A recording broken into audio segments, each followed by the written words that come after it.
Winston Churchill said it. It's on your screen because it's a great quote. In every age, there comes a time when a leader must come forward to meet the needs of the hour. Therefore, there is no potential leader who does not have an opportunity to make a positive difference in society. And when the hour is the darkness, this is our moment. So let me talk to you briefly about how to turn on the light. Jesus said we're to be salt, we're to be light.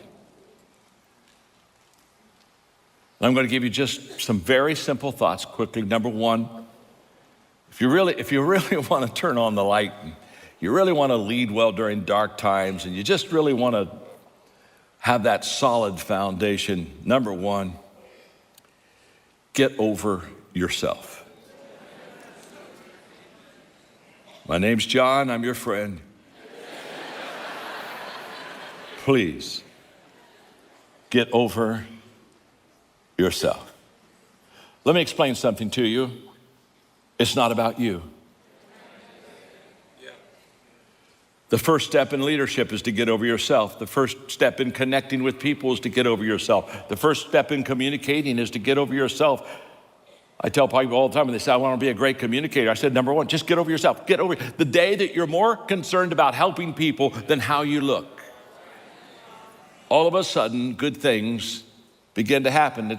It's the key to serving others. It's the key to influencing others. And by the way, the get over yourself is the Maxwell translation. Jesus said, if you want to be first, you have to be last. Yes, you do. And if you want to rule, you have to serve. If you want to live, you have to die. He was just saying, get over yourself. One of the reasons I love coming to Grow, because it's so important and it's so clear. In fact, I said to Chris today, I said, Chris, you are so clear in what you're teaching us that it's convicting. It's very convicting. I mean, don't we wish that he was a lot more unclear? Wouldn't it be wonderful? We kind of left Grow and said, I have no idea. My gosh, I just tried to follow him. He's just woo, woo, woo. Wouldn't it be wonderful? No, he's so clear. It's convicting. When I was pastor in San Diego, I did a summer series on success principles in the life of the Apostle Paul. And I love the study of, because he's such an incredible leader himself, so I always love reading Paul and that whole process. But when I was working on this series, I came to what I thought was the key to his success. I mean, obviously, called, anointed, there was a spiritual dimension. But I think that there was a reason that God could use him. And the secret of Paul's success is he didn't have to survive. He truly knew what it was like to get over himself. There's one scripture, we're just going to go one passage in Acts 20. And here's what Paul's saying. He said, there's an urgency before me now, and I feel compelled to go to Jerusalem. I'm completely in the dark about what will happen when I get there. I do know there won't be any picnic. For the Holy Spirit has let me know repeatedly and clearly that there are hard times and imprisonment ahead. Don't miss these words, but that matters little. What matters most to me is to finish what God started. The job that Master Jesus gave me of letting everyone I meet know all about this incredible, extravagant generosity of God. You see, Paul said, I know that when I leave you, I'm going to be in prison. He said, he says, I know what is in front of me is very dark and very difficult. But the reason that Paul was so successful is he didn't have to survive. He'd already died. He'd already died to self. He understood what it was to be crucified with Christ. He understood this exchange. And I don't want you to miss this. I mean, what are you going to do with the Apostle Paul? You say, Paul, we don't like your preaching. We're going to threaten you. And Paul's going to say, that's been done before. Paul, if you continue on, we're going to put you in prison. Oh my gosh. Could I go back to Philippi? You know, when I was in prison there, the guard was almost saved when they let me out. Paul, just shut up. We're going to kill you. Oh, would you please? To be absent from the body is to be present with the Lord. What are you going to do with the Apostle Paul? Absolutely nothing. Why? He didn't have to survive. Part of our problem is Christians want to survive too much. And it breaks my heart. I was totally surprised by many things about COVID, but I was mostly surprised about the fear factor. I would have hoped that as Christians, we could have lived above the world. I know in my world, which is the business world, it was my greatest year of witnessing and sharing my faith, because when people would talk about fear, I just say, oh my gosh, I understand. It's pretty tough, uncertain times. Oh man, you know what I wish? What do you wish? Just between you and me, I wish you had my faith. Why? What do you have? Well, I just have a God that helps me deal with these anxieties and fears. Oh my gosh, this was the greatest year of witnessing I've ever seen, because I didn't fall in the trap of being one more fearful Christian.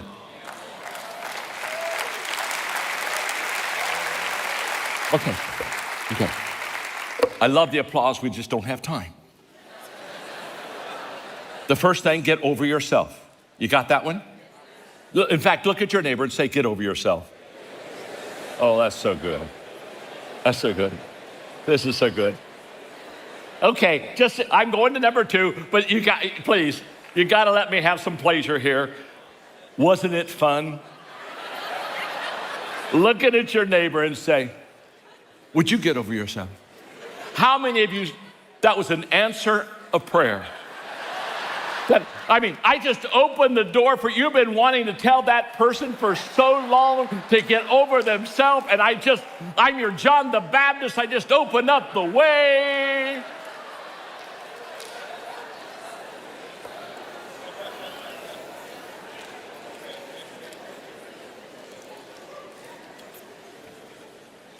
If you want to turn on the light, number 2,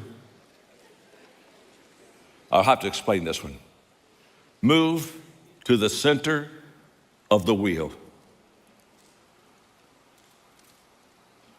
This is all about emotional capacity. This is all about emotional strength, the ability to handle adversity, failure, criticism, change, pressure in a very positive way. And by the way, instability. In times of stability, leaders make history, but in times of instability, history makes leaders. Don't miss it. Don't miss it. We did miss it. We had a chance to be made as leaders in the Christian community.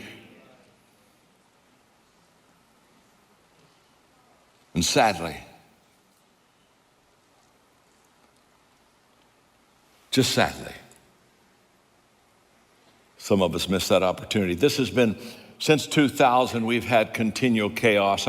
2000 began with the Y2 bug, and then the dot-com bubble burst, then 9/11, then the corporate scandals. And I've got a list of whole things. I don't have time. But we have been in continued chaos in this entire century. Are you with me? Now, the question is this: are we going to be emotionally strong and be a security for our people? Or are we going to get in that same stream and get swept and drifted away? Okay, I'm going to tell you a great book you want to read. Anything that Tom Morris writes, I write. Okay, he's a secular writer. But I do a lot of secular reading because I live in a secular world. I got to connect. And Tom Morris had a book called Plato's Lemonade Stand. It's a great book. You're going to thank me, okay? Okay, here's what Plato says, or here's what Tom Morris says. Okay, are you ready? This is about stability. It's on your screen. Imagine life, because remember the point here. What's the point? We're talking about emotional strength and stability. Move to the center of the wheel. Okay, here we go. Stability. Imagine life as a big wagon wheel, and if we emotionally live on the outer rim, when that wheel turns, we are spun around in extreme highs and lows in rapid and dizzying succession. But if we can learn to move closer to the midpoint of the hub, we become much more centered. The wheel will spin, but we won't be so dramatically thrown about by its motion. So the question is very simple. How do I move to the center of the wheel? How do I get in that place where I'm not like everyone else? 3 thoughts, because I've worked hard on moving to the center of the wheel. And I'm going to give you my 3 questions that I ask myself that just help me get there. My first question is, what is my definition of success? I want to encourage every one of you to get your own definition of success. So that when somebody else comes around, because success means a lot of things to a lot of people, it's very subjective. So when people come around and you're trying to be successful and you're trying to be like someone else and you're looking for validation from someone else, by the way, when you're looking for validation on the outside, it's because you lack strong values on the inside. That's a whole study. It's a whole huge study. And so in the 1980s, I was in a very good part of my life, and I was pastoring. I had the 10th largest church in America, and life was good, and they just got done writing a book about us, and it was pretty amazing, and I was writing books, and things were going really good, and then I was looking around, and I was seeing a lot of people that I thought were successful, and I saw their life came crashing down, and so I said, I've got to get my own definition of success, and so I got it, and I wrote it down, and it serves me well. To me, success is very simple. Those closest to me love and respect me the most. That's my definition of success. Let me explain that to you because it's so beautiful. This is success on the inside. This is how I built my success foundation. This is where you get solid. This is where you get to the center of the wheel. Do not miss this. Those closest to me love and respect me the most. Can I tell you something? There's something wrong with any of us if people who don't know us well like us better.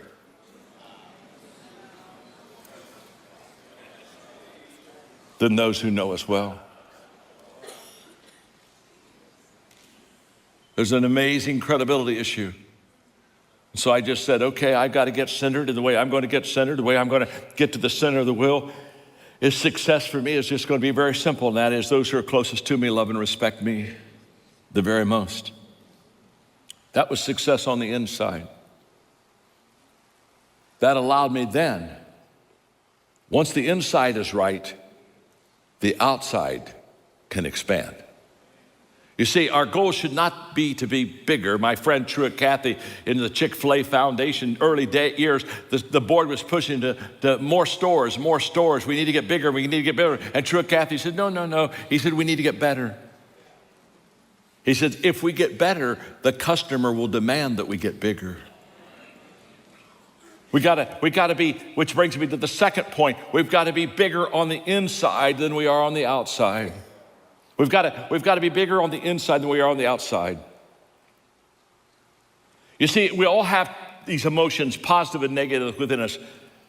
And I've never been able to erase all the negative emotions of my life. I've never been able to erase fear. When people say, well, I have no fear, I say, and what drugs are you taking? I have questions, I have anxieties, I have uncertainties. Are you with me? You see, the question is not, do I have some negative parts of my emotional that will have a tendency to bring me down. The question is, I'm talking about being bigger now on the inside than the outside. I'm talking about getting to the center of that wheel. Here's the question. The question is not, do I have some fears? Do I have some questions? Do I have some anxious time? That isn't the question. The question is my faith, which is a positive emotion, stronger than my fear? Because if my faith is stronger than my fear, I will then operate as a person of faith. If my fear is stronger than my faith, I will operate as a person of fear. And the thing that has pretty much amazed me again is when I look at Christians, I say, oh my gosh, you would think that they had no God. Are you kidding me? Is that your best? Let me take you to C.S. Lewis. C.S. Lewis, of course, had an incredible, not only life-changing ministry during World War II in Britain, but today he still incredibly touches our lives. So I'm going to go to an article he wrote in 1948 entitled Living in an Atomic Age.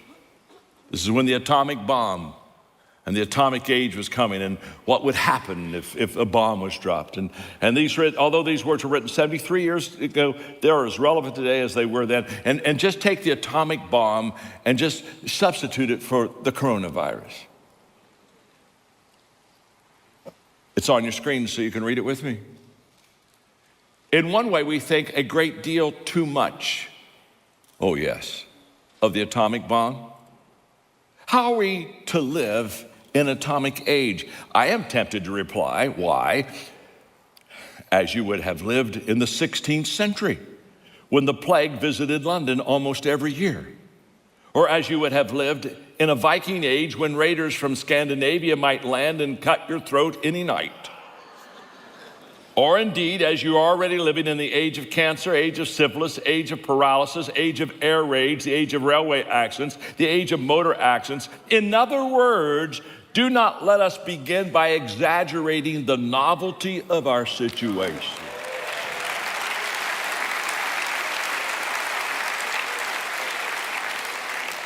He just defined gross immaturity.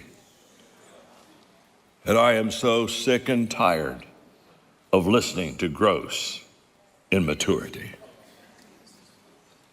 I expect more out of leaders.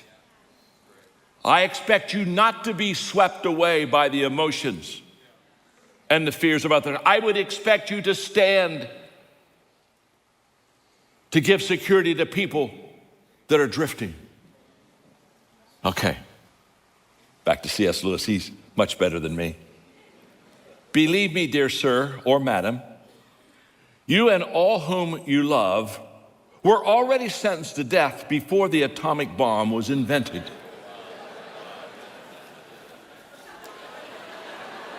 I don't have to survive. Are you seeing the theme here? Don't miss it.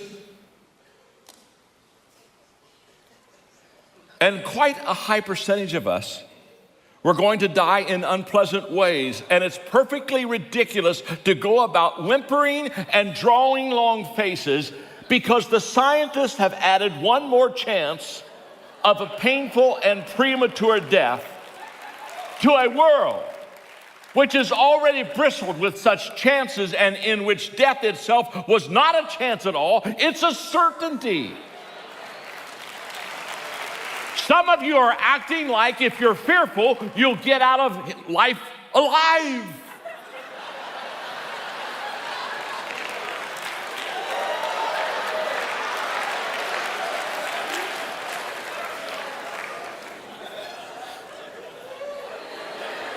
I may lead worship tomorrow. I could break into a moon dance anytime. Don't miss it. Back to C.S. Lewis. He's never been interrupted quite like this. This is the first point to be made, and the first action to be taken is to pull ourselves together. If we are all going to be destroyed by an atomic bomb, let that bomb, when it comes, find us doing sensible and human things. Praying, working, teaching, reading, listening to music, bathing the children. Come on! Playing a game, chatting with our friends, and a game of darts. Come on! You don't have to go there. You don't have to be that way. You can rise above this.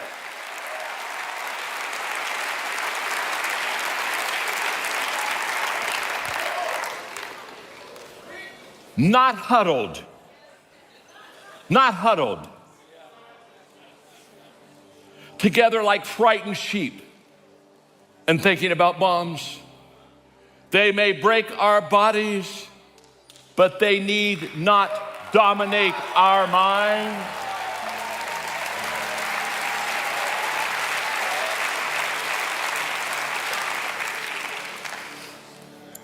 Chris and I know that we want this bigger on the inside than the outside. It's all about values.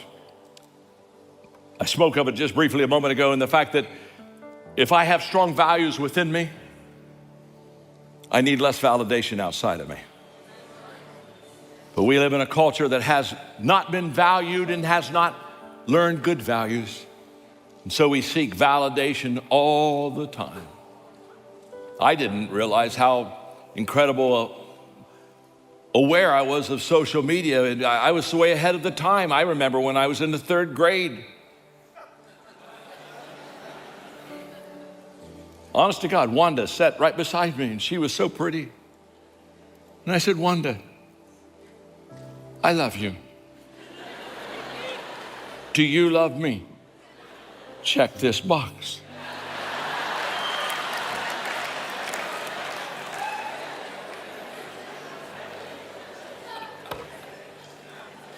Honest to God, what's wrong with us?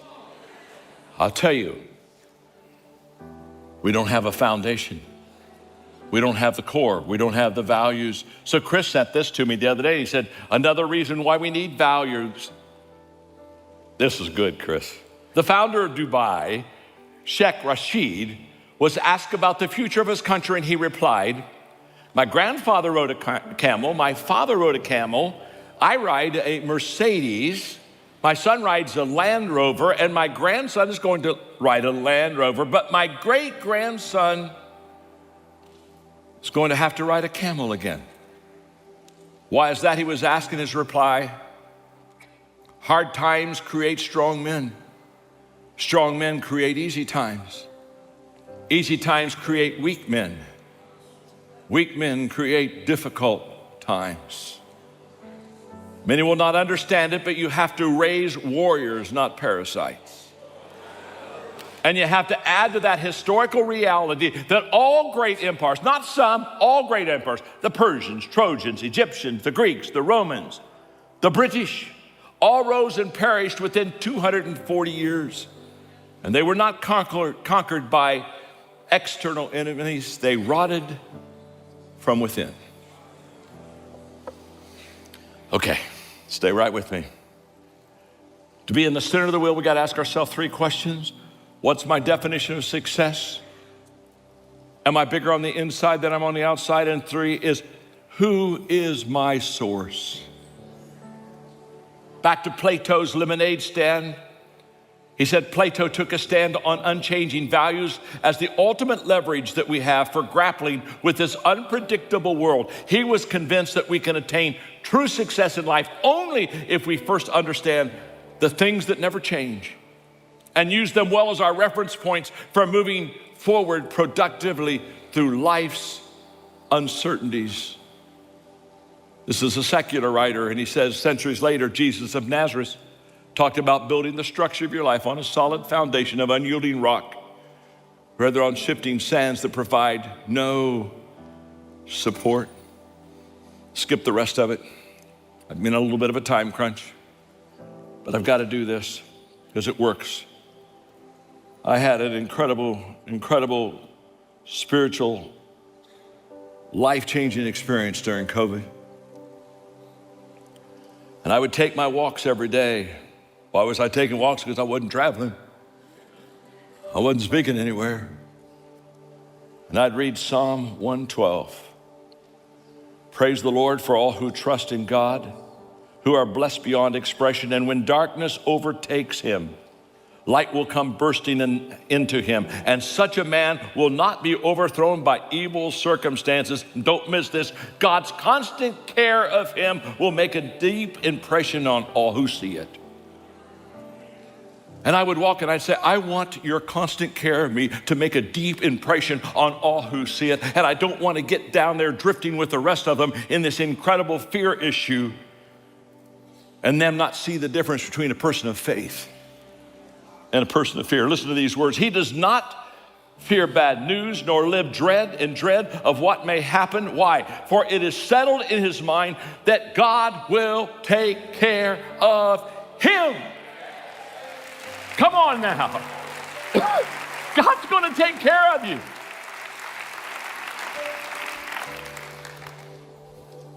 I'd read that every day as I would take my walk. One last closing thing. Sorry. Give me 2 more minutes. We need to begin with the end in mind. We not only need to move to the center of the will and get over ourselves, but we need to begin with the end in mind. The 7 habits of highly successful people, Stephen Covey just teaches us habit number 2. Before you can live a meaningful life, you've got to know what it looks like. Another person I read all the time is David Brooks. There are just certain authors you just need to read all the time. And he had a great book called The Road to Character. And he talks about 2 kinds of virtues. Resume virtues and eulogy virtues. Resume virtues is what I show when I want employment and I want to impress somebody. Here's what I've done and this is who I am and would you hire me? And that's what, we know what a resume virtue is, but he said a eulogy virtue, he said that's much deeper. He said that's who you really are. That's the core of your being. So I've tried to live my life with the end in mind. Several years ago, I decided that I wanted to finish well, and on my iPhone, several years ago now, I wrote these words. It'll come on your screen. I will be bigger on the inside than the outside. Character matters. I will follow the golden rule. People matter. I will value humility above all virtues. Perspective matters. I will travel the high road of life because attitude matters. I will teach only what I believe. Passion matters. I will reach people for Christ. Souls matter. I will daily develop myself. Growth matters. I'll be salt and light. Evangelism matters. I will finish well. Faithfulness matters. And I'll play the infinite game. Legacy matters. What we're going to do, let's call this teaching, since I've never given it before. Let's call this teaching the Rule of 5 for leading. The Rule of 5 for leading. And in a moment, I'm going to explain to you how the Rule of 5 works, which is in itself tremendously life-changing. But what I'm going to do today is I sat down, I was up in San Francisco doing some writing for the last 2 days on another book. And I sat down and I wrote this out. I wrote this out and I want to give this to you. So I want you to look at the person you're sitting beside and say, John's never done this before, okay? You tell him, it's never done this before, okay? And tell that your neighbor, and he's doing it for us because we're special, okay? We're special, okay?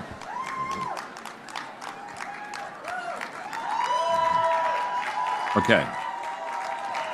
Okay. Because again, if I'm going to have a relationship with this organization, your leaders and you, I want to come fresh. I want to come with teaching that really is where you're living and where you're going. And I know that you are the leaders of this organization. That as you go, the organization, the company goes. I know that. So let me talk to you a little bit about leadership. I wrote a book about 13 years ago called The 21 Irrefutable Laws of Leadership, okay? How many of you have that book? Would you raise your hand? Okay, good. Yeah. In fact, let me do it one more time, and this time raise both hands so it'll look like twice as many. That's the best-selling leadership book ever written. It's sold millions of copies. It's sold over 1 million copies in China alone, where I go twice a year to teach and lecture. And the 21 Irrefutable Laws of Leadership, if you don't have it, you want to get it. Because that's absolutely the foundation for understanding leadership and how to lead and what you need to know to be a better leader. And for the teaching today, I'm going to take the first law, the law of the lid, L-I-D, and I'm going to teach the law of the lid for not long, 3 to 5 minutes. And then I'm going to teach the Rule of 5, and then I'm going to share with you 5 things that you need to do in the Rule of 5 to lift your leadership lid to get and be a better leader. So let me just teach you the law of the lid. The law of the lid just simply says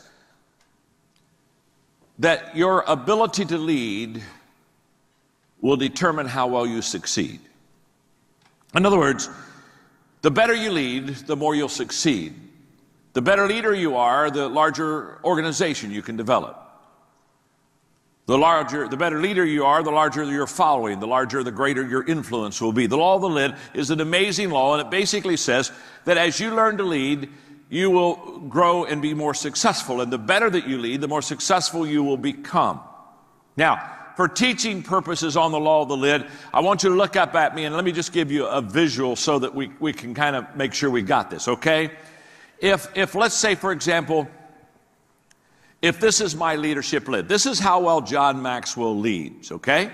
This is my lid. I don't go any higher than this lid. This is my leadership lid.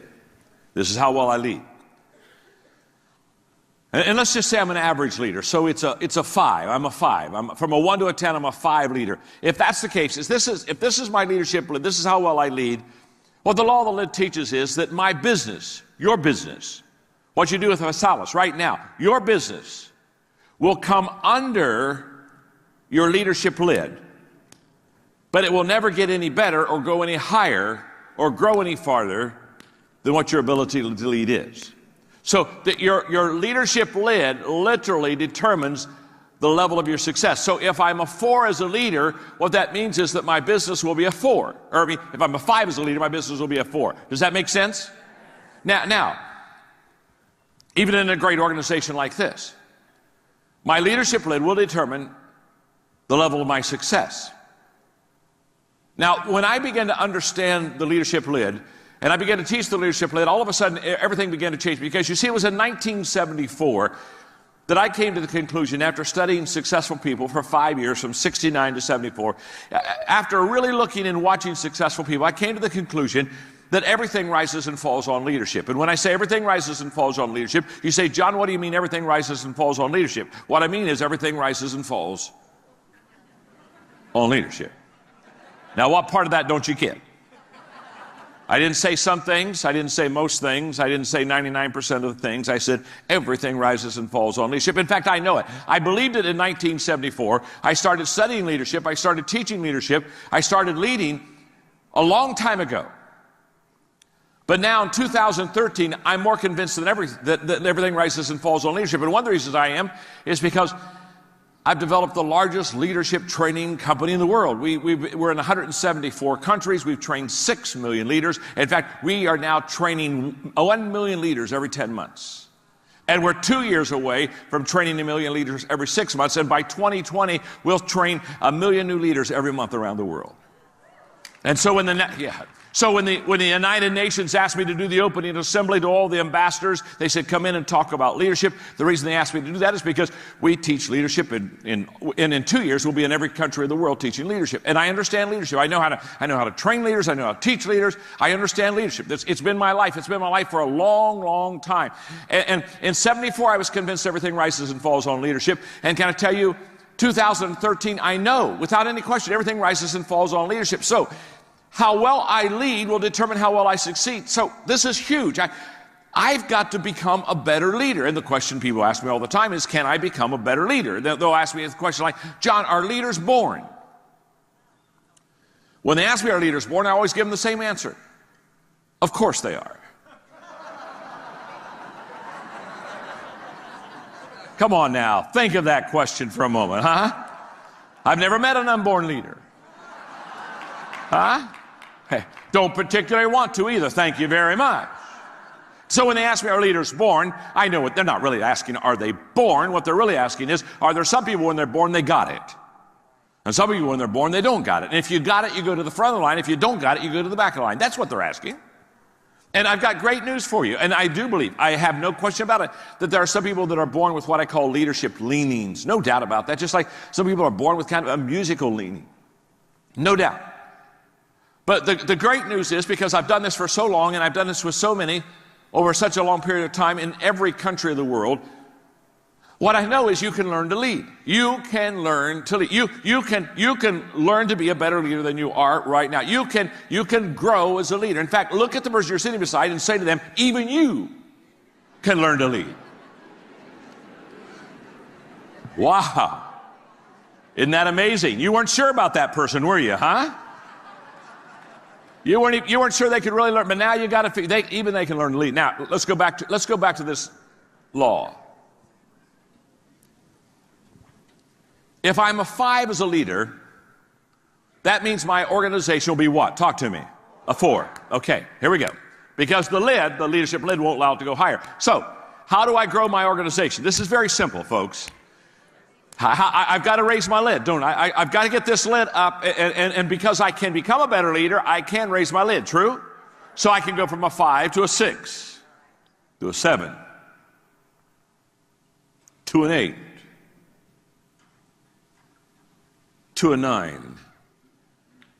Now, this organization is a 4. When that leadership lid starts going up, that organization goes from a 4 to a 5, to a 6, to a 7, to an 8. You see, your organization will grow to the size of your leadership ability. Now, if I were where you are and I was listening to what I just said, and I was taking notes, somewhere on my notes or somewhere on my iPad, I'd be putting a star right here. I'd be putting a rocket ship. I would be putting a sign that says, do not miss this. Because your ability to lead will determine how successful you'll be in this house, without any question. The best leaders will build the biggest business. No question. That should light a fire within you. That should spark, something should be going off on the inside right now.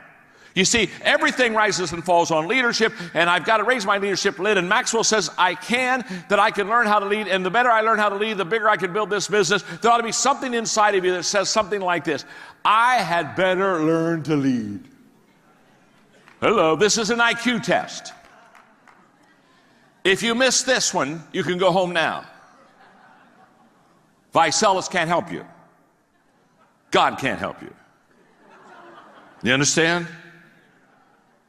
The whole concept, the whole idea that you can learn to lead, and if you learn to lead, and the better you learn to lead, the more successful you can become, and the greater your business. This is an absolute fact. It's not a theory, it's not a thought, it's not an idea, it's not a principle, it's a fact. And the law of the lid says, the better you learn to lead, the higher you lift that lid, the greater your business can become. Now, that's the law of the lid. So the question that I have today, and as I was talking on the phone to your leaders the other day, the question I have is then, well, how do I lift that lid? How do I lift that lid? If that's the key, then John, come on, let's get that lid lifted. And by the way, you're in luck because I know how to do that. Yeah, I really do.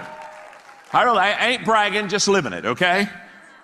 I know how to do that. In fact, look at your neighbor and say, John can help us. Go ahead and tell you. John can help us. And look at your neighbor and say, and you need John to help you. Okay. All right, okay. Now, John can help you. Trust me on this. I know how to lift the lid. Now, to help you lift the lid, let me teach you the rule of 5. Now, the rule of 5 I can teach for 2 hours. So understand, I'm going to try to do this in 3 minutes. But I can with you. Because you're smarter than these other organizations. You understand? Okay, all right. With some, it's a week conference. Okay. So, with some, a week doesn't matter. Still doesn't take. Okay. The rule of 5 is the most life-changing concept for focusing on success that I have ever taught, that I've ever lived. So I'm just going to drop it on you just enough to help you understand the 5 concept, to help you understand the 5 things you need to do to lift your leadership lid. The rule of 5 just simply says, if you have a tree in your backyard that you want to cut down, and you have an axe, If every day you pick up that axe and you go to that tree and you swing 5 times with that axe to hit that tree, put the axe down. The next day you go out, pick up the axe, swing 5 times at the tree. Put the axe down.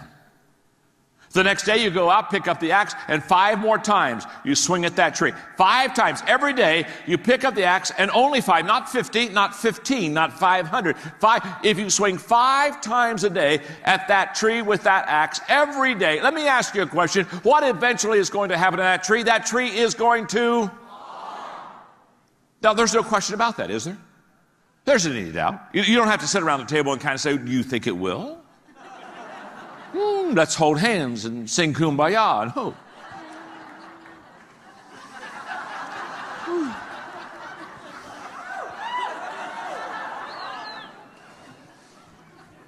If you swing 5 times a day at that tree every day, that tree will fall. End of story. Now, if it's a big tree, it may take a couple years.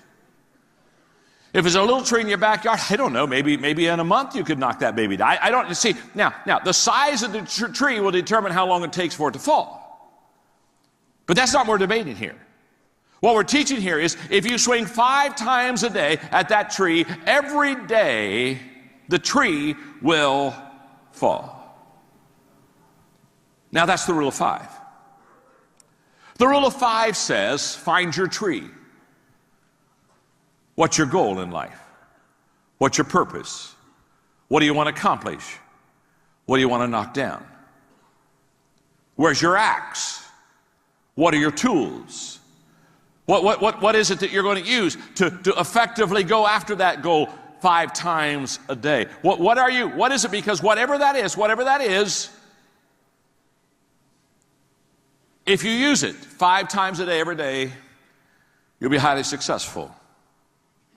For example, I write books. So let me just put that in writing for a moment. I've written 73 books.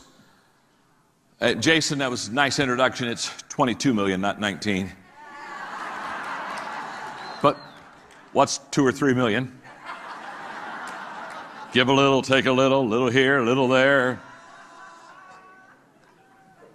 People say, John, how have you written 73 books? Oh, thank you for asking. The rule of 5. You see, there are 5 things I do every day that allows me to write that many books. It's not magic. It's not that I'm brilliant. It's just that I know the rule of 5. The rule of 5. You see, every day I read. Every day I file. Every day I think. Every day I ask questions, and every day I write. Every day I do those 5 things. Every day I read. Every day I file. Every day I think. Every day I ask questions. Every day I write. Every day I read. Every day I think. Every day I file. Every day I ask questions. Every day I write. Every day I think. Every day I read. Every day I ask questions. Every day I file. Every day I write. Every day I write. Every day I read. Every day I think. Every day I file. Every day I ask questions. Yes, I can do it in different orders, but every day. Doesn't matter whether you swing the axe left-handed or right-handed. You just got to hit the tree. Every day I read. File, think, ask questions, write. Read, think, file, ask questions, write. Read, think, file, ask questions, write. You say, now, John, what do you mean by every day? This is where it gets a little long sometimes. What I mean by every day is every day. Now, you say, now, when you say every day, do you do that on Sunday? Every Sunday, I read, think, file, ask questions, write. Do you do that on your birthday? Every birthday. Guess what? Every birthday I read, think, file, ask questions, write. Do you do that on Christmas? Guess what I do every Christmas? Every Christmas I read, think, file, ask questions, write. Do you do this when you're not feeling well? Can I tell you when I'm not feeling well? Even if I'm not feeling well, guess what I do every day? Every day when I'm not feeling well, I think, write, ask questions. Do all those things. Every day. You say, every day? At the age of 17, I started filing. I've never missed a day. I don't have 100 quotes. I don't have 1,000 quotes. I have tens of thousands of quotes. I don't have 100 stories. I don't have 1,000 stories. I have 10,000 stories. Where did you get all those stories? Where'd you get all those quotes? Well, let me tell you something. Guess what I do every day? See, we overestimate what we can do in a day, and we underestimate what we can do in several days. And you got to understand, the secret of success is not the fact that, hey, I didn't say, hey, some days I get up and I write for 12 hours. No. I didn't say I write all day. I didn't say I read all day. I didn't say I think all day. I didn't say I ask questions all day. I just said every day. Every day. You see, doing a little bit every day is a lot more important than doing a lot someday. And most people live in someday. Well, I'll tell you what, I think I'll get to that. You know what, I think I'll try that. You know what, I believe I got. Now, here's the key. You got to figure out what the 5 are. It took me 7 years to find my 5 for writing. You say, man, John, you're slow. I am. It won't take you 7 years. But it'll take you a long period of time. I could get the first 2 quickly, but the 3rd, the 4th, the 5th, it took me 4 years to get the last one.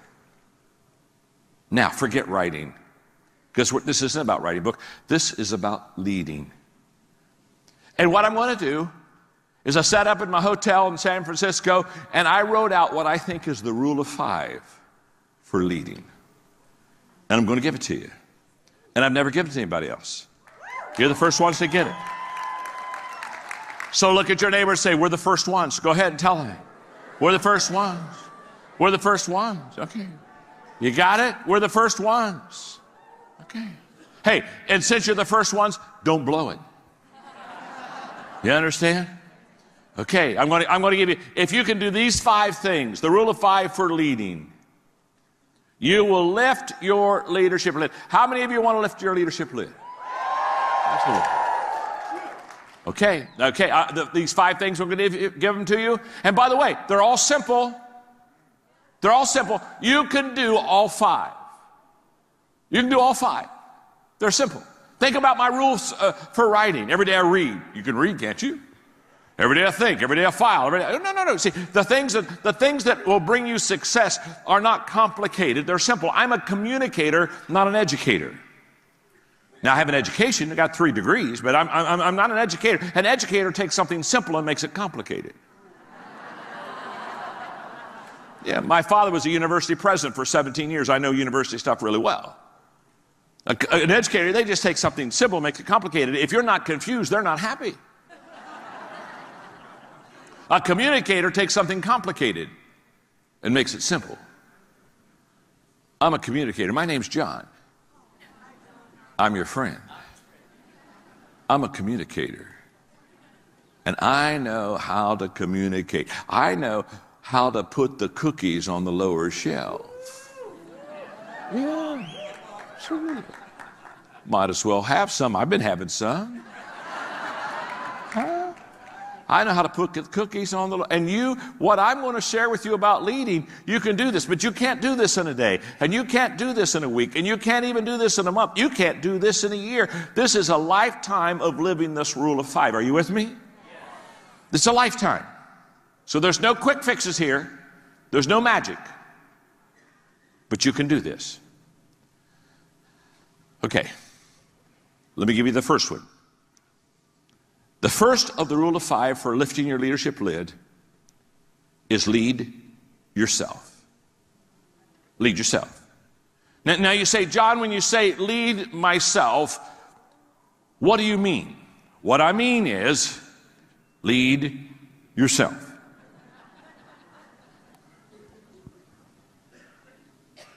You see, when we think of leadership, we always think of someone else, don't we? We think, okay, I'm going to rule, that's rule of 5 for leading, lifting my leadership lid. All right, I got to go find some people. Got to find some people. Okay. Find some people. No. Before you lead someone else, you need to lead yourself. I was doing a leadership conference, been speaking all day, doing Q&A the last session. A kid with an MBA stood up. He said, John, I love your leadership principles. My goodness. He said, I'm sitting here all day. He said, I'm an MBA student. I'm still in school. I don't even graduate till this spring. And he said, I kept listening to you and I kept thinking, boy, I wish I had somebody to lead. I wish I had somebody to lead. I wish I had somebody to lead. I wish I had a company. I wish I had a department. I wish I had somebody to lead. He said, I don't have anybody to lead. He said, where should I start? I said, good question. Start with you. Let me put it this way. If you wouldn't follow yourself, why should anyone else follow you?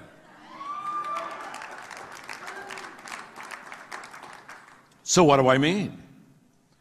I'm talking about leading by example. I'm talking about having the leadership qualities within you that you want to teach someone else. Having the leadership values within you that you want to impart to someone else. I'm talking about visually leading people. Because leadership is visual. It's a visual responsibility and it's a visual act. Nobody has ever said to you, I am following a great leader, I just have never found him or known him. No, you're taking drugs. Every person that you've ever followed, you saw. Every person that you ever said, I want to follow, that person has had an influence on you. And listen to me very carefully, because the most important motivational principle in leadership life is this: people do what people see. So when they follow you as a leader, it's not what you say to them that makes you effective, it's what they see in you. Let's go to the 21 laws of leadership for just a moment. The 21 laws of leadership.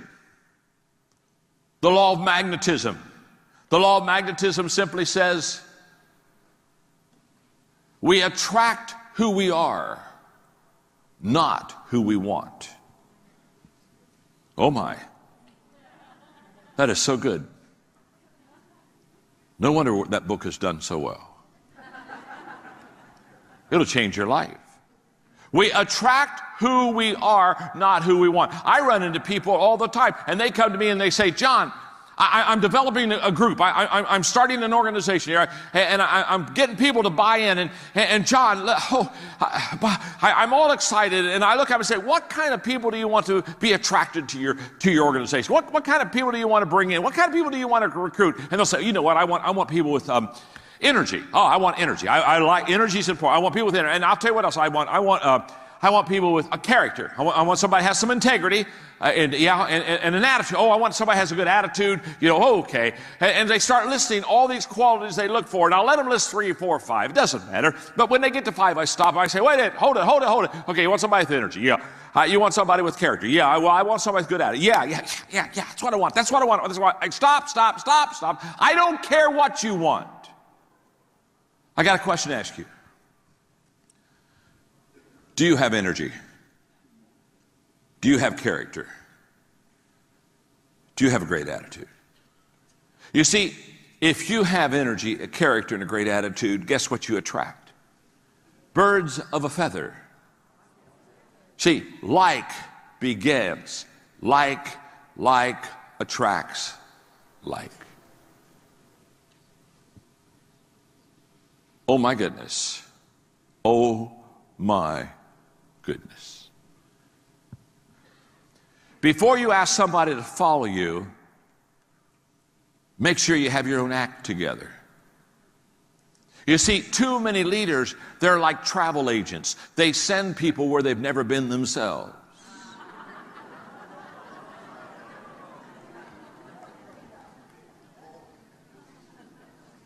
My name's John. And I'm your friend. Yeah, they're travel agents.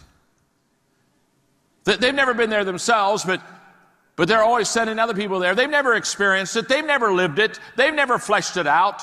They're not living it. They get up and they think, I'll just cast a vision. Boy, I'll just say, all right, here's the great way. People don't want to follow your finger. They want to follow you. Quit pointing. Quit talking. Talk's cheap. Any person that hasn't succeeded can talk.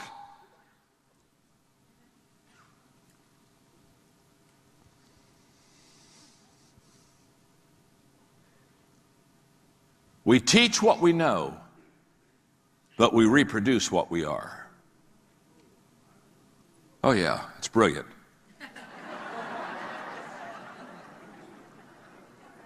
When you've done this for 40 plus years, it's brilliant.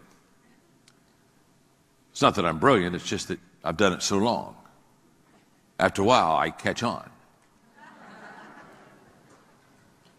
We teach what we know, but we reproduce what we are.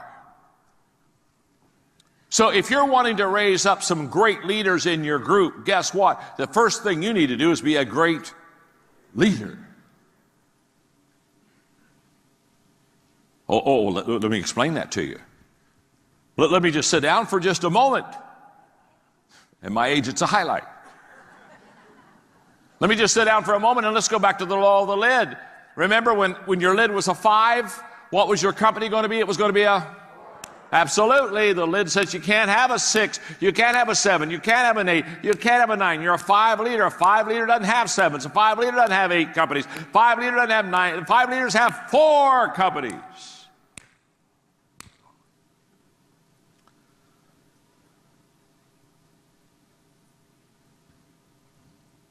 What kind of a person will you attract? If you're a 5 leader, you don't attract 6s, 7s, 8s, 9s, 10s. Can I tell you something? 8s don't want to follow 5s. 8s go meet a 5 and they say, whoops, Mr. Magoo. Oh. So how do you attract better people? Lift your lid. If you're a 5, you get 4s, 3s, 2s, and 1s. If you're a 6, you get 5, 4s, 3s, 2s. If you're a 7, you get 6. If you're an 8, you got this?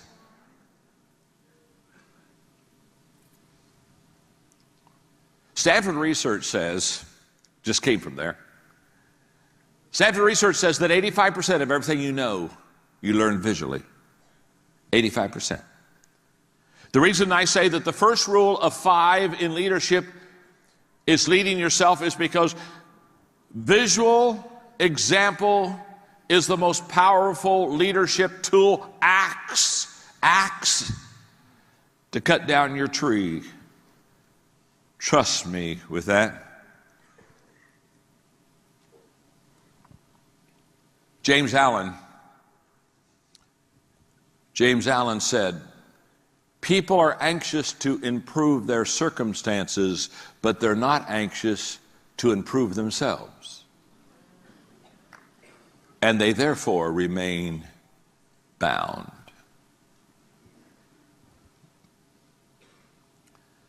The first person that you should teach leadership values to is you. The first person that should flesh out leadership is you. The first person that makes the decision to go forward is you. Lead yourself. I will promise you, start there. Start small. Start with you. When I was 25, I made a very important leadership decision that literally has changed my life. When I was 25, I made a decision that as a teacher, I would never teach something that I didn't 100% believe. And what that meant was I did a lot of things, I had a lot of subjects I didn't teach on. Are you with me? But I realized that the power, the life change, the passion all comes out of living it yourself. And once you start living it yourself, it is so amazing how people will begin to follow you. So don't leave this conference and go back and say, oh, let me tell you what I learned. No, don't tell them what you learned. Show them what you learned.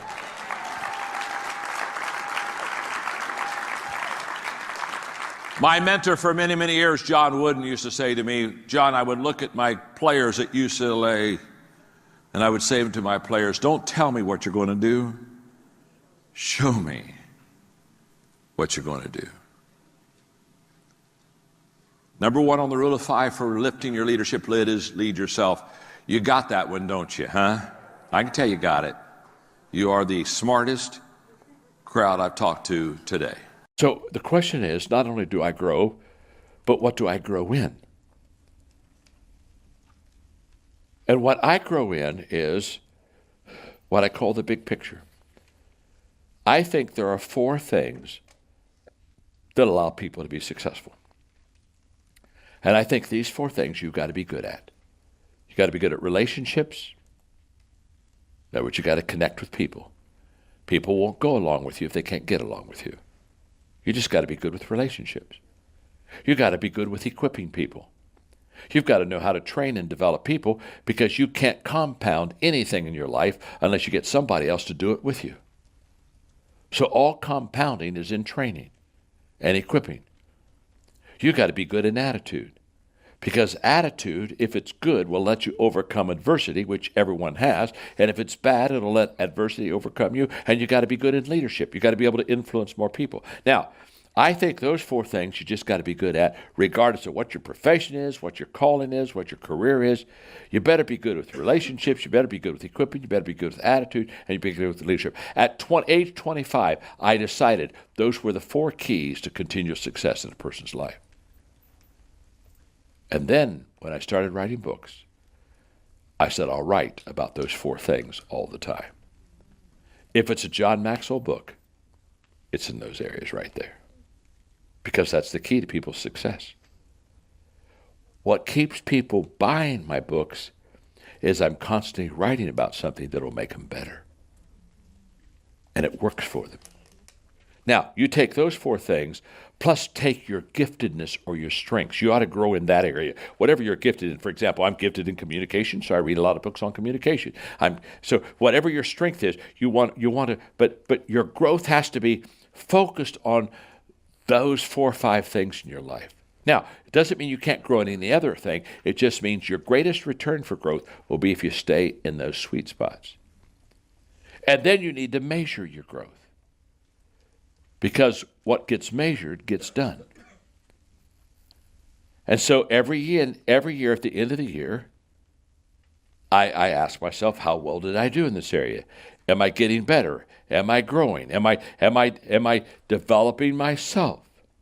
How can I measure that? And then how can I apply what I'm learning? Because the moment that I learn something, the question I have is, how can I now apply that to my life, and how can I pass it on to the people that are on my team? That's how a leader thinks. How do I apply it to me? How do I pass it on to my people? That's why I'm so excited about you being here, because you all represent hundreds of thousands and hundreds of thousands of people. And everything that you're learning, you're saying, okay, here's how I apply this to me. This is how I work in my life. How do I apply it to the people on my team? And that's what we're here to help you do. We're here to help resource you to not only learn these principles yourself, but to learn it for your people.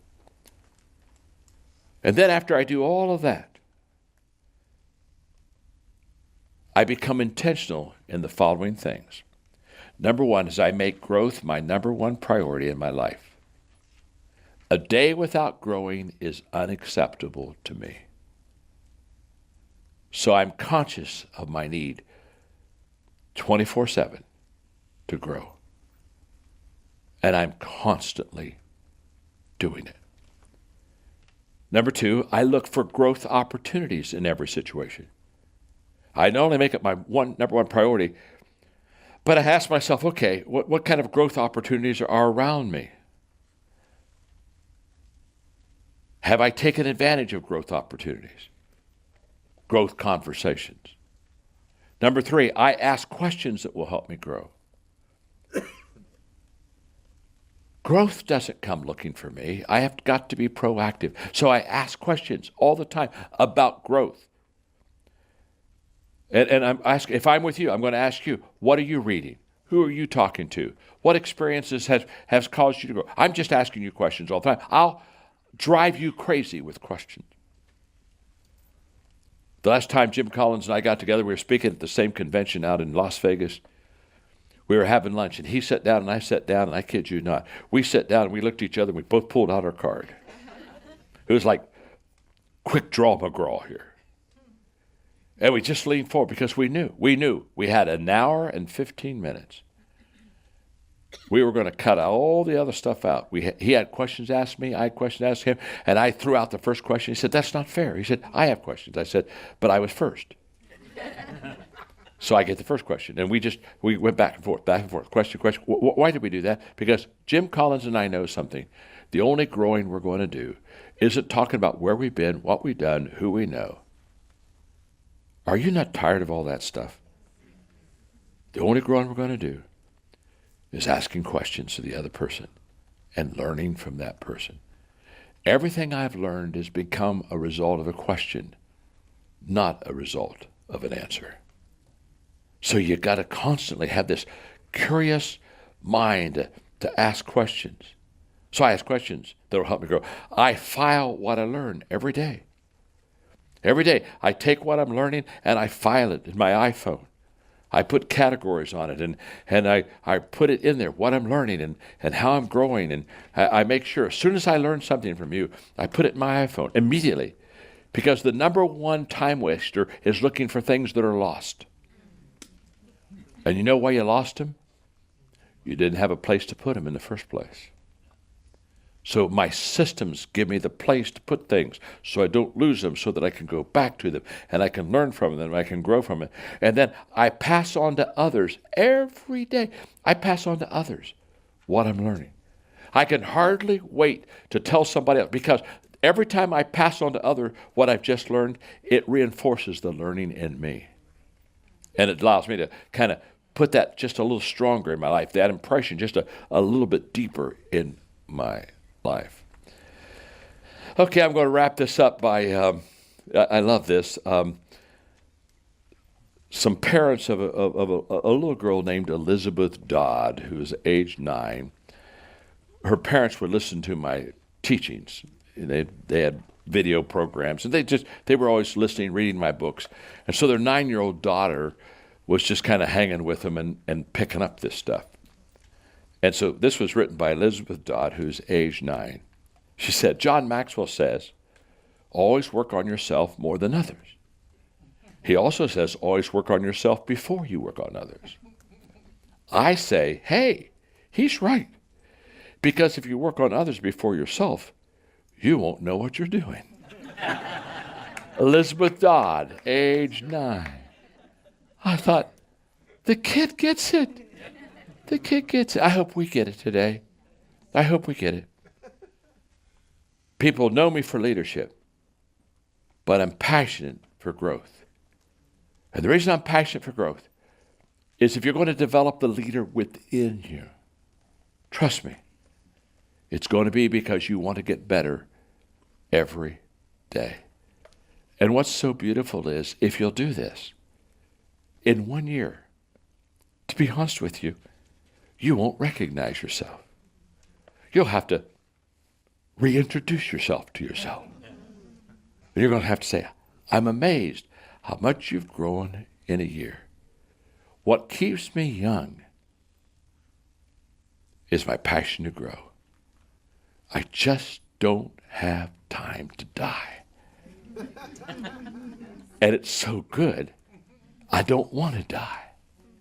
That's what I want for you. Well, the last thing I'll just share, and this is more personal, and I know you have a client that you can talk a little bit about this too. For me, is I begin to look at my growth this year and I go, man, I really want to do a better job of leading leaders.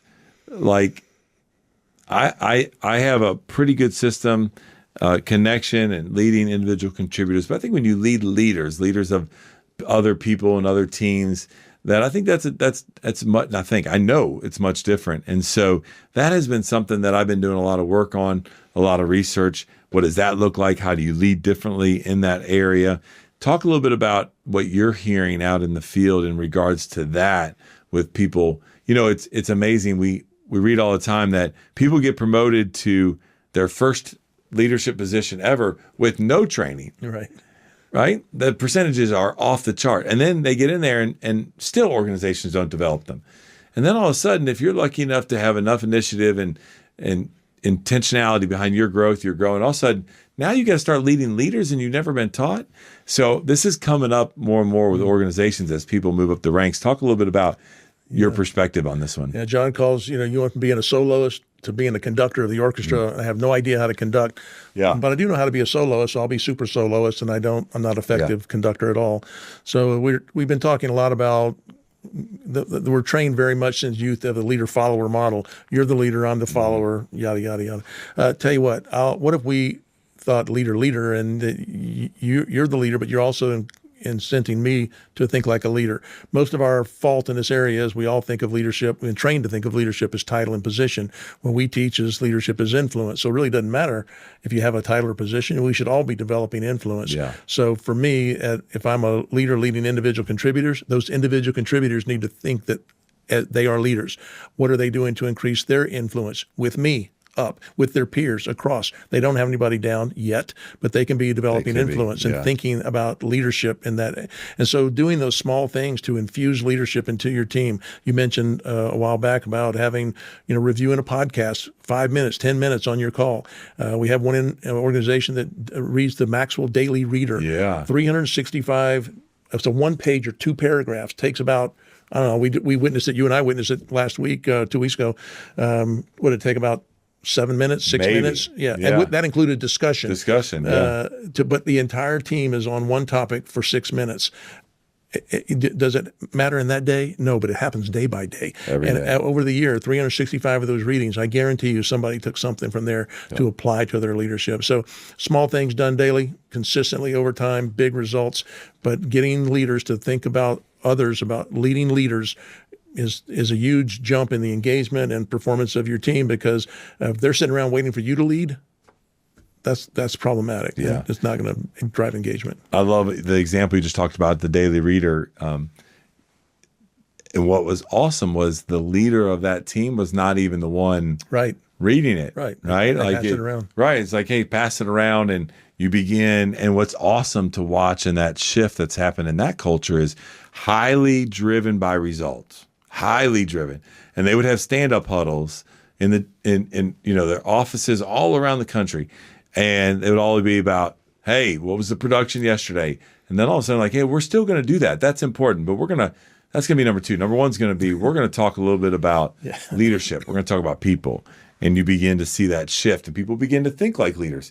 Ultimately, at the end of the day, you just want people around you that feel like they're the owner, right? They lead. They spend money as if it was their money. They make decisions as if it was their business. And you begin thinking, how do I lead people to get to that point? I'm going to jump out of order because that just triggers another question that I had. So I'm going to jump down to number 5, where he said, you're out of your comfort zone. And because it's just exactly what you're talking about. And we got to spend a little bit of time together a few weeks ago in Las Vegas at an exchange that John does in a different city every year. But this year it was in the city of Las Vegas. And it didn't even feel like we were in Las Vegas, really, because we experienced that city so uniquely as we do at Exchange. We experience whatever city we're in very uniquely. But what I said to you a little bit beforehand, before we came in here, before we started recording, was that I got to hear you and John taught from the stage. And I got to hear a version of you that was I've heard you over the last now almost 11 years speak with John many, many, many times, both on stage and just personally. But this was different. This was a culmination. I mean, you are very open and honest about everything on the podcast of what you're going through in your leadership journey. But this was you sharing what you were learning. And I took notes, and I felt like how perfect this lesson was with what we just talked about, what you and John had just talked about, and when you taught on the lesson on how to be an innovator. And as I heard a new version of you emerge in your teaching that could have only come from being in a very intense growth season. I want to read a little bit from our from my notes that I took of what you said with our podcast listeners. And then I would love to hear from you as I ask this question. But the notes that I took said, when John talked about fencing out and expanding your fences, that everything that you need but don't have is on the other side of your comfort zone. And he talked about you need to jump the fence in order to get it. You guys also expanded on this fence idea. And John said, innovators challenge preconceived beliefs and biases and assumptions. Be ridiculously curious. And then you talked about you need to jump over the fence to be exposed. Stop hanging with the same people. Don't bring bad stuff back over the fence. Get to other people. They know something you don't know. Get out of the same circle that you've been in. So from those notes that I took with you and John up there on stage, where have you gone in this season, this particularly uncomfortable season of your leadership? Where have you gone to get what you don't have? And what was it that you needed? Yeah, so I love this question. I will tell you where I went first, Tracy. I went into myself because I was exhibiting characteristics, I was exhibiting mindsets that concerned me in my ability to have the emotional capacity to get through to where I needed to go. And so I went through myself, Tracy, and I said, okay, is this an emotional instability issue? Or am I allowing my perspective to change just because things are not easy? No leader expects things to always be easy. Then they wouldn't need leaders. In fact, I love Jake. Thank you. Jake is such a contributor to this podcast. You guys have no idea. Jake, our podcast producer, just put up for me right in front of me. He said, don't hope things get easier. Make sure you get better. And I think, Jake, I would agree with that, Tracy, because when this year, I've spent much of the year wishing things would get easier or trying to figure out why they felt so tough, and only to find out that it was not an emotional issue or an emotional capacity. It was a mental thing to where I did not have the perspective that I needed to get where I was going. And I came up with about 3 or 4 ahas in the last 60 days. And then what I did when I got settled in who I was, one of the ahas was COVID did not change this fact about Mark Cole. I'm a good leader. Now, y'all don't agree, don't disagree. Don't put in the comments whether you agree or disagree. This is about me getting inside of myself. I had to go in and say, Mark Cole, what do you really believe about your leadership? You know why? Because my emotions was making me feel like a good leader, bad leader, good leader, bad leader, good leader, bad leader. Every other day I had changed what I thought about my leadership because I was listening to my emotions. Well, then I calmed my emotions down and felt really good about emotional stability. And then I found out that I was questioning it in my mind. Am I a good leader? Should I be leading this thing? Is this too big for me? Am I not overcoming because I don't have the capacity, the mental, the experiential capacity to overcome? And Tracy, I had to quiet the lies. And I found that the only way to quiet the accusations or the lies in my head was to get established a couple of things. One, I'm a great leader. That won't change with the rise and fall of this initiative that I'm leading. I'm a good leader.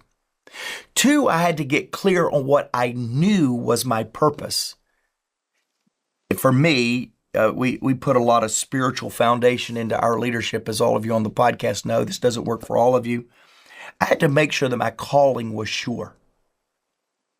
I had to get settled that success was not the indicator of my calling.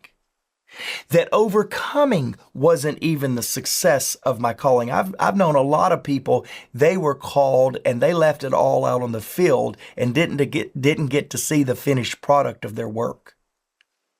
Success and finishing well is not an indicator of a calling lived well. You've got to leave it all out on the field. Sometimes you don't get to determine the results. Others, society.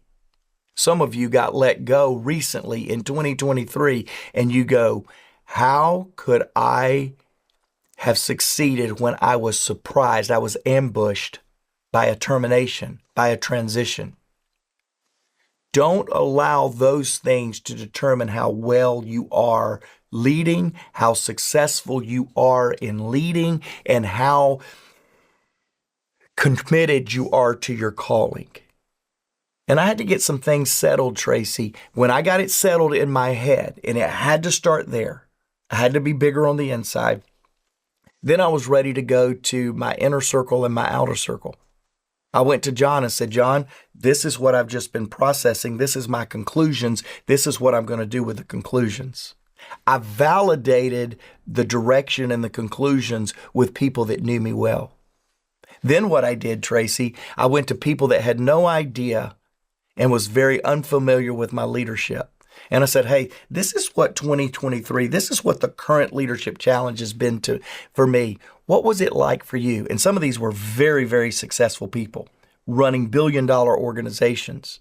And they went, this truly happened. They went, do you know I never admitted to anyone in the middle of my fights that are just like yours, I never admitted, and I stayed in it longer because I wouldn't admit to people the struggle, the challenge, and the commitment to overcome. And Tracy, for me, that was incredible because I saw people that I hold in high regard, number one, admit something they'd never admitted before to anyone else. I struggled big time too. But number two, I realized I was on a good track because I found a safe place to admit it with people that could help me become a better leader. That's so good. That's so good. You know, and it's understanding those differences and then leading from those. John has a statement that says everything rises and falls on leadership. It's one of the reasons that I'm so excited to have you and John Maxwell share a stage with Marcus Buckingham. I love others. Marcus, by the way. I always pitch his books. Now Discover Your Strengths. I made my entire company read it. So, yeah. Hey, so listen to this. So I will tell him that so that when we're together in Atlanta, he brings you a commission check, okay? Okay. We'll just make sure since you've sold so many books for him. I love it. In this statement of everything rises and falls on leadership, again, I've been following you because of girls. I'm a girl dad. I've been following you for some time as a small jewelry business to where you're now a global fashion brand. What role has leadership played in that? I think you have to lead by example, right? And, we live and die by our core values. And some people put core values down on a wall in their break room as it's kind of just words on a page. For us, we live and die by it. It's our North Star. And it's three very simple things. It's family, it's fashion, and it's philanthropy. Family is very simple. I'm a mom first. Before I was a CEO and chairwoman, before I was a designer, I was a young mom to a little baby, and I wanted to create a business that allowed me to be a present mother, that allowed me to be there for all the moments in my son's life, and to create a business that allowed other moms and dads to have that same ability, that you shouldn't have to choose between your work and your career, that work and your career can blend together.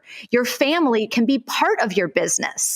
Instead of having this big separation. So family was our number one core pillar. Then how we represented that in business was, I want my employees to make sure they take care of their families first. So I'm going to be flexible with them, whether that's a flexible work schedule or when they come to the office, making sure I had mother's nursing rooms for all of our new moms and mother's milk refrigerators and a workout center and a playroom for their kiddos if they needed to come after school and play, and created a family unit where we supported and loved one another. And then the second piece of that is, well, how does that mean for our customers? We treat her and him like our family, like our brothers and our sisters.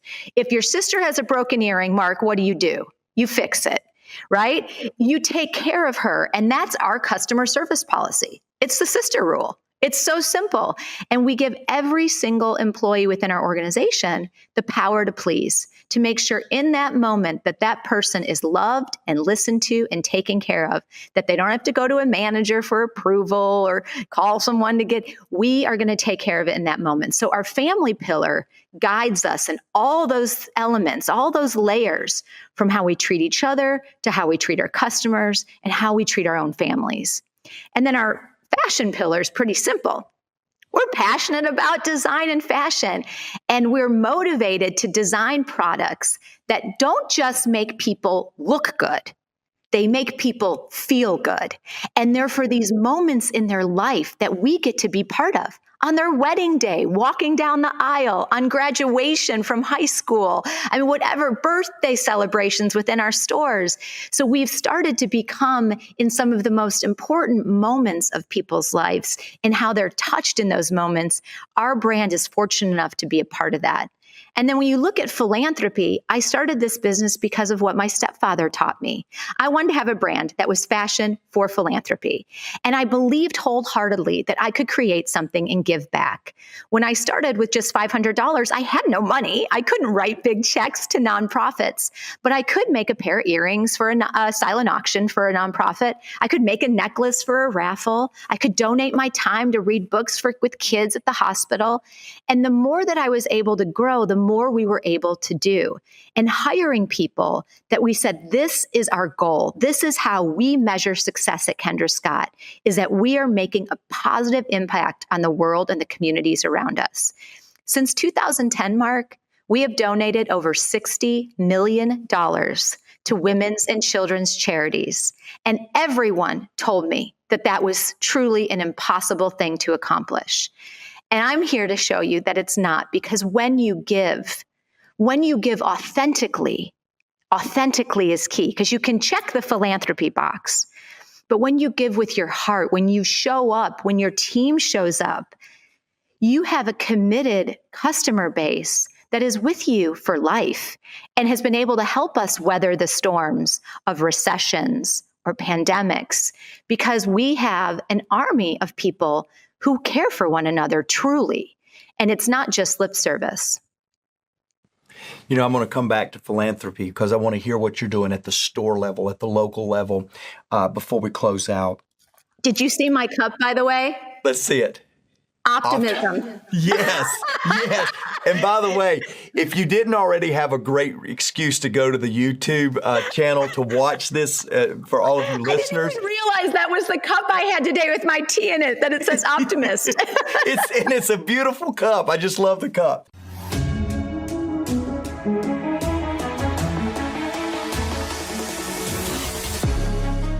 Welcome to the Maxwell Leadership Executive Podcast, where our goal is to help you increase your reputation as a leader, increase your ability to influence others, and increase your ability to fully engage your team to deliver remarkable results.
you.